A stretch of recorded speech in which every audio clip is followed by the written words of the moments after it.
할렐루야. 오늘도 새날을 주신 하나님을 찬양합니다. 오늘은 찬송가 325장 예수가 함께 계시니 우리 1절과 4절을 함께 찬송하면서 오늘 예수님을 위해 살기를 소망하는 이 하루가 되었으면 좋겠습니다. 함께 찬송하겠습니다. 예수가 함께 계시니 시험이 오나 겁없네. 기쁨의 근원 되시는 예수를 위해 삽시다. 날마다 주를 섬기며 언제나 주를 기리고 그 사랑 안에 살면서 딴 길로 가지 맙시다. 주께서 심판하실 때 잘했다 칭찬하리니 이러한 상급 받도록 예수를 위해 삽시다. 날마다 주를 섬기며 언제나 주를 기리고 그 사랑 안에 살면서 딴 길로 가지 맙시다. 아멘. 오늘 우리에게 주시는 하나님의 말씀은 빌립보서 4장 9절 한 절 말씀을 보도록 하겠습니다. 빌립보서 4장 9절 말씀입니다. 봉독해 드리겠습니다. 너희는 내게 배우고 받고 듣고 본 바를 행하라. 그리하면 평강의 하나님이 너희와 함께 계시리라. 아멘. 오늘도 이 말씀을 통해 우리에게 주시는 하나님의 음성을 듣게 되기를 바랍니다. 우리가 기독교적 가치의 토대, 즉 주 안에서 기뻐하고 주님의 재림을 생각하며 관용하고 하나님이 우리의 기도와 간구를 들으신다 하는 이 믿음으로 살아간다면 인간의 모든 이성을 뛰어넘는 하나님의 평강이 우리의 마음과 생각을 지키실 줄 믿습니다. 이것이 약속이지요. 하나님의 평강이 우리의 마음과 생각에 찾아오시면 우리 안에 좋은 생각을 주시는데 무엇에든지 참되고 무엇에든지 경건하고 무엇에든지 옳고 무엇에든지 정결하고 무엇에든지 사랑받을 만하고 무엇에든지 칭찬받을 만하고 또 공동체의 덕을 세우고 예수님을 기리는 좋은 생각으로 가득하게 해 주신다. 그렇게 약속하셨습니다. 이렇게 예수님 하나님 주시는 좋은 생각으로 가득하게 되면 하나님의 평강이 우리 안에 충만하게 해져서 이제 우리의 삶이 변화되게 되는데요. 생각이 변하면 제일 먼저 뭐가 변합니까? 말이 변하지요.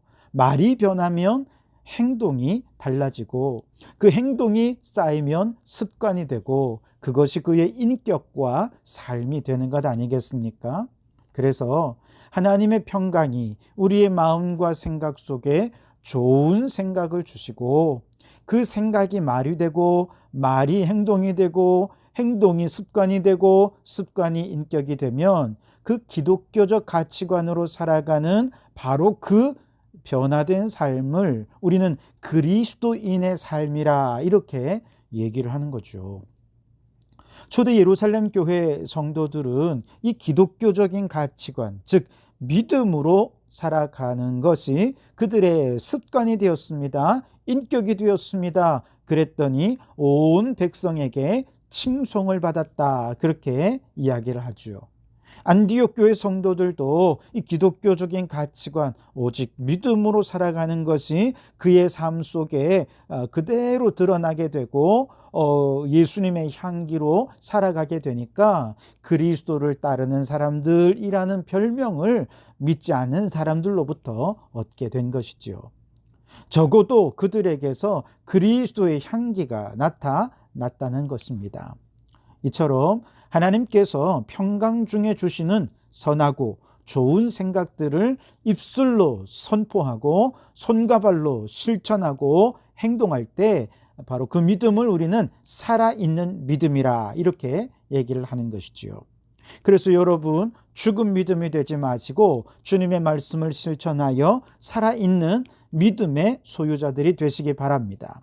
오늘 9절 말씀이 바로 그 이야기를 하는데요. 너희는 내게 배우고 받고 듣고 본 바를 행하라. 그렇게 말씀을 하시죠. 행함이 있는 믿음이 진짜 살아있는 믿음인 것이죠. 바울은 다메섹 도상에서 부활하신 예수님을 만났지요. 그리고 3년 동안 아라비아 광야에서 기도하고 묵상하면서 하나님께 직접 그 말씀을 듣고 보고 배웠습니다. 그 전에 가말리엘 문화에서 듣고 보고 배웠던 것이 얼마나 엉터리인지 비로소 깨달은 것이죠. 그 모든 것을 배설물로 버리고 하나님께 직접 말씀을 듣고 보고 배웁니다. 그래서 갈라디아서 1장 12절에 이는 내가 사람에게서 받은 것도 아니요 배운 것도 아니요 오직 예수 그리스도의 계시로 말미암은 것이라. 아멘. 주님께 계시로 받아서 하나님의 말씀이 깨달아지는데 지혜와 계시의 영이 그 마음의 눈을 활짝 열어주시니까 그가 비로소 깨닫게 된 것이 무엇이냐. 에베소서 1장의 말씀에 보면 우리가 허물로 죄로 죽어 있었는데 성부 하나님의 예정하심 속에서 성자 예수님의 속량 곧 죄사함을 우리에게 주셨고 성령 하나님이 우리의 구원을 인정해 주시고 인치심으로 그 은혜에 의하여 믿음으로 말미암아 구원을 받았다. 하나님의 자녀가 되었다라고 하는 사실을 그가 비로소 깨닫게 된 것이지요. 하나님께서 이 바울에게 지혜와 계시의 영을 부어주시고 마음의 눈을 밝혀주시니까 이 놀라운 영적 비밀을 깨닫게 되고 깨달은 것에서 그치지 않았습니다. 하나님께 듣고 보고 배운 이 깨달은 내용들 깨닫자마자 그는 일어나서 이방인의 사도로 듣고 본 바를 행한 것이죠. 그래서 그는 가는 곳마다 주님의 복음을 전했고 전도 계획을 세워서 아시아 지역에 또 유럽에 로마에 그리고 서바나에 이르기까지 그가 계속해서 그의 남은 평생을 하나님께서 깨닫게 해주신 말씀을 실천하고 행하는 삶을 살았던 것입니다. 그 과정에서 수많은 핍박이 있었죠. 박해가 있었던 것을 우린 너무 잘 알고 있어요. 그런데 놀라운 것은 그때마다 평강의 하나님이 바울과 함께 하셔서 어떤 핍박이 찾아와도 핍박이 그를 지배하는 것이 아니라 하나님의 평강이 그를 지배하시니까 기쁨이 넘치고 찬송하게 되고 그렇게 기쁨으로 모든 사명을 잘 감당할 수 있게 되었던 것이지요. 이러한 바울 자신의 경험을 바탕으로 지금 빌립보 교회 성도들에게 동일한 교훈을 주는 거예요. 너희는 이제 내게 배우고 받고 듣고 본 바를 행하라. 나는 하나님께 직접 배웠지만 이제 너희는 내게 배우고 받고 듣고 본 바를 행하라. 그리하면 평강의 하나님이 너희와 함께 계시리라. 아멘. 자신의 모든 삶의 경험 또 신앙의 경험을 바탕으로 모든 삶의 고백을 담아 이 권면을 하는 것이지요. 여러분, 복음은 결코 추상적이거나 이론적인 게 아닙니다. 실천이 가능하고 또 마땅히 행동으로 옮겨져야 할 하나님의 비전입니다. 하나님의 꿈입니다. 그래서 하나님께서는 이 말씀을 주실 때 그냥 말씀만 주시는 것이 아니라 그 말씀을 실천할 수 있는 힘과 능력과 지혜도 함께 더해 주십니다. 물론 말씀을 순종하고 실천하는 과정에서 바울이 경험했던 것처럼 우리도 많은 고난도 만날 것입니다. 어려움도 경험하게 될 거예요. 그것이 당연한 것이죠. 그런데 바울은 이렇게 고백합니다. 고린도전서 10장 13절에 사람이 감당할 시험 밖에는 너희가 당한 것이 없나니 오직 하나님은 미쁘사 너희가 감당하지 못할 시험 당함을 허락하지 아니하시고 시험 당할 즈음에 또한 피할 길을 내사 너희로 능히 감당하게 하시느니라. 아멘. 그렇습니다. 하나님의 말씀대로 순종하며 그 말씀을 행하기 위해 헌신하며 나아갈 때 분명히 여러 가지 시험이 있습니다. 그렇지만 감당할 수 있는 시험만 주셨어요. 다 감당할 수 있다는 거예요. 때로 도저히 감당하기 어렵다 싶으면 하나님께서 피할 길도 피할 방법도 열어주시니까 걱정할 필요가 없다는 것이지요. 다만 우리가 주님의 깨닫게 하신 일을 실천하고 행할 때 우리가 항상 염두에 두어야 할 것은 앞부분의 6절의 말씀처럼 아무것도 염려하지 말고 오직 모든 일에 기도와 간구로 너희 구할 것을 감사함으로 하나님께 아뢰는 것입니다. 그래서 하나님의 말씀을 듣고 보고 배우고 깨달았다면 기도하면서 말씀을 행하고 기도하면서 말씀을 실천하면 하나님의 평강이 반드시 우리를 지켜 주실 줄 믿습니다. 이것이 하나님의 약속이에요. 이처럼 하나님의 평강은 말씀을 받아서 행동으로 실천하는 사람에게 또 그 과정에서 하나님의 도우심을 구하며 기도와 간구로 나아가는 성도들에게 임하시고 그 마음을 평강으로 지켜주시고 모든 위기 속에서도 평강의 능력으로 위기를 잘 감당할 수 있도록 도와주신다 하는 것이지요. 미국의 부흥사 무디 선생에게 누군가가 물었습니다. 성경을 읽다가 잘 깨달아지지 않고 하나님의 의심이 되면 어떻게 해야 합니까? 그러자 무디가 그에게 이렇게 얘기를 했다고 합니다. 그럴 때에는 성경책을 놔두고 뛰쳐나가 전도하고 지나는 수레라도 밀어주십시오. 무슨 일이든지 찾아서 봉사하십시오. 그리고 돌아와서 성경을 읽으면 말씀이 잘 이해되고 깨달아질 것입니다. 여러분, 하나님의 평강을 경험하고 싶습니까? 그렇다면 하나님께 배우고 받고 듣고 본 바를 실천하십시오. 그러면 평강의 하나님을 만나게 될 것입니다.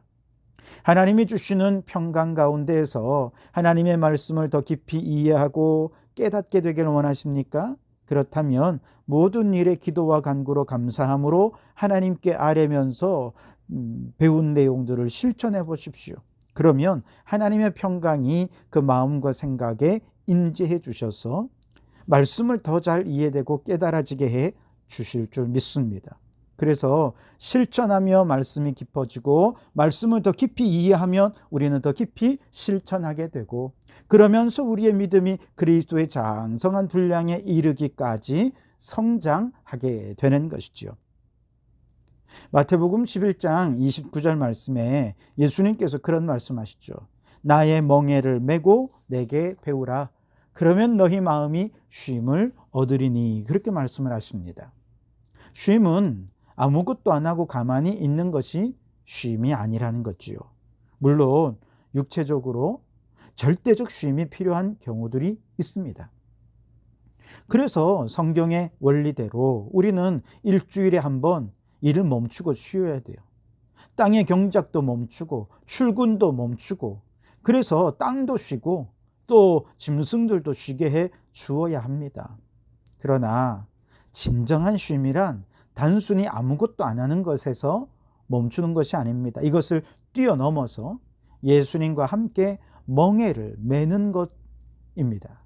예수님과 함께 고난의 멍에를 메고 십자가의 길을 가는 것, 예수님과 함께 사명의 멍에를 메고 좁은 문, 좁은 길을 걷는 것, 충성의 멍에를 메고 주님과 함께 가면서 예수님께 배우고 듣고 본 바를 실천해 갈 때 그토록 무겁게만 느껴지던 인생의 짐이 세상 가볍게 느껴지는 것이지요. 그러면 몸은 피곤할지 몰라요. 그런데 마음과 영혼에는 평강의 능력으로 가득 채워지는 것을 경험하게 될 것입니다. 이것이 그리스도인의 진정한 쉼이라는 것이죠. 여러분, 배운 대로 실천함으로 주님을 더 깊이 만나시기 바랍니다. 그 실천 속에 여러 고난과 핍박이 있겠지만 오히려 지금이야말로 세상에서 얻지 못할 평강과 쉼을 누릴 수 있는 조로의 기회구나 라고 생각하면서 오히려 그 모든 고난 속에 주 안에서 기뻐하는 여러분들이 되시기 바랍니다. 그러므로 여러분, 우리 주님께 배우고 받고 듣고 본 바를 잘 실천하는 살아있는 믿음의 소유자로 살아가는 여러분들이 되시기 바랍니다. 그래서 평강의 하나님이 함께 하시는 놀라운 은혜를 경험하고 주 안에서, 오직 주님만으로 기뻐하고 만족하고 감사하는 살아있는 믿음의 소유자들로 살아가시기를 주님의 이름으로 축원합니다. 기도하시겠습니다. 하나님, 말씀을 듣고 배웠으나 실천하지 못하는 죽은 믿음 되지 않게 하옵소서. 말씀을 들을 때 성령께서 깨닫게 하시고 감동 주시고 도전하여 주실 때 주님, 내가 여기 있습니다. 나를 들어 사용해 주옵소서 고백하면서 깨달은 만큼 어디까지 이르렀든지 그대로 행하는 저희가 되게 해 주옵소서. 그 과정에서 많은 어려움이 있겠으나 감당하지 못할 고난은 주시지 않으셨고 고난당할 때 피할 길까지 주신다 하셨으니 하나님을 믿고 의지하여 평강의 하나님을 만나게 해 주옵소서.